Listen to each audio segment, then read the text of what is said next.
So going back to school is a really exciting time because you get to see your friends, because you get to learn, because you get to have a schedule and get out of the house and learn new things. So it seems, but not always, and not always for our children, because this has been an odd year, and they have different things that have gone on for them. So what's going on for your child? So you have to kind of step back and take a look at each child.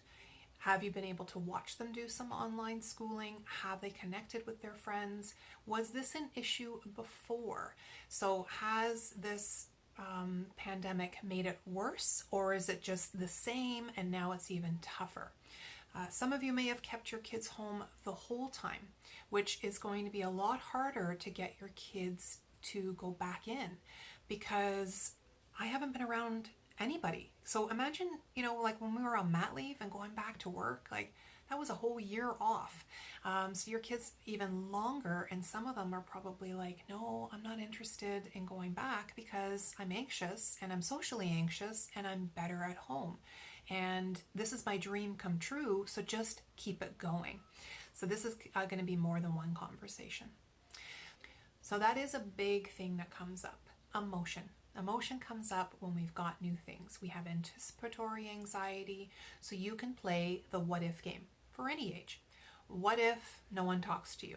What if you ask someone to play and they say no? What if you forget your lunch? Playing those kinds of games gets them to problem solve. And don't jump in to answer right away. See if they have those skills. This is a great way for you to see whether or not your child has problem solving skills and whether they really know what to do. Because that is what anxiety and stress is, right? Whatever I see in front of me, I see as a really, really big threat, and I don't have the tools to deal with it. So when we arm them with tools to deal with it, then that lowers the anxiety a little bit. So get to the school, work on some things that will be calm down activities, work on some hot topics and different ways to connect with friends, see if you can get into the school, see if you can meet the teacher, lots of different things that you can be doing, right? So it's normalizing it, and then it's about exposure, right? So getting them into those situations that make you nervous and letting your body have a little bit of distress, and emotion comes up and emotion comes down, right? So we don't want to rescue them when they're at their peak. We want to kind of help them deal with that distress and be able to ride the wave with them. So when your children are having a hard time being separated from you, think about a hierarchy of how bad it is. So some kids, you close the door to go to the bathroom and they're freaking out, right? Some kids, you can't go outside to put the garbage out and they're freaking out. So that's the issue, right? Depending on the age of the child, you might have some teenagers, they're anxious as well. You want to think about, so separation anxiety is normal up until 5. Once they're older than 5, what's going on there? And if it's so bad that you can't go anywhere, you can't be on a separate floor, you can't even go for a walk, that's an issue. So we want to work on that. So it's taking those small steps. What would be the hardest thing for your child to deal with being separated from you, and what would be the easiest? So the easiest would be 2 floors away. Then the next would be, I'm going to go check the mail. The next is I'm going to go away for 20 minutes, then an hour, then whatever.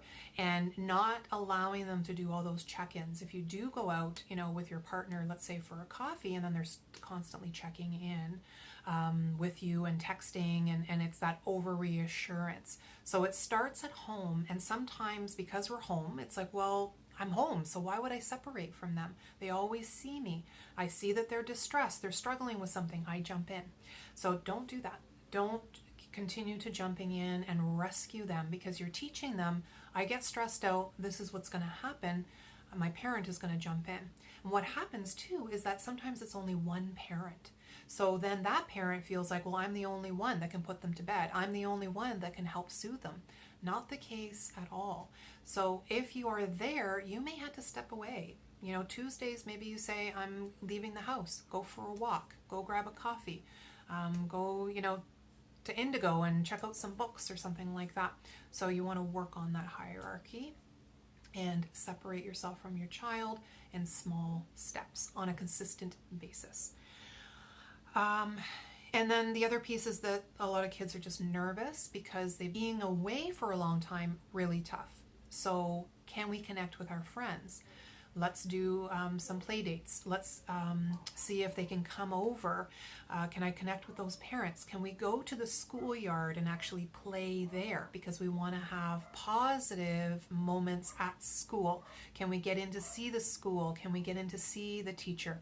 Advocate for your child to be able to see what their teacher, who their teacher is, or who's in their classroom, so you can connect with those kids. Again, building those connections with the kids outside of school, so it helps facilitate a better start.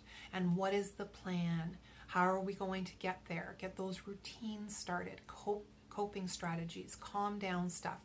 Validate, and realize that you may have to take a little bit of time off of work because the drop-off is going to be a little bit harder. You may have to check in with the teacher to say this is the plan. So even though I'm leaving them crying, they've got their fidget toy, they say this to themselves, and we can check in later. Majority of children will calm down, but a lot of times it's like, I'm in distress and you're not hearing me and you're putting me in distress. And what's the worst thing that's going to happen when you go to school? If you play that game with them, that detective thinking, what's the worst thing that's going to happen? What is the worst thing that's going to happen? And what's the probability of that happening? So that's a whole different process, and something that I go through individually with parents during my parent coaching, because sometimes it is really tough to work with some of your kids.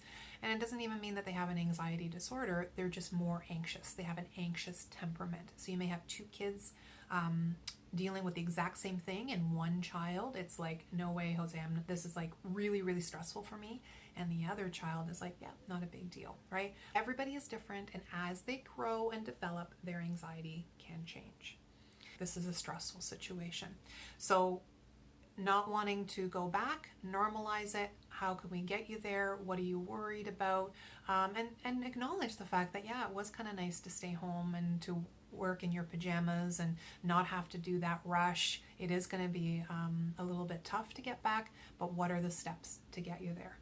Sometimes we just need a little bit of reassurance, so that's what I'm here for you, and I hope you found this helpful.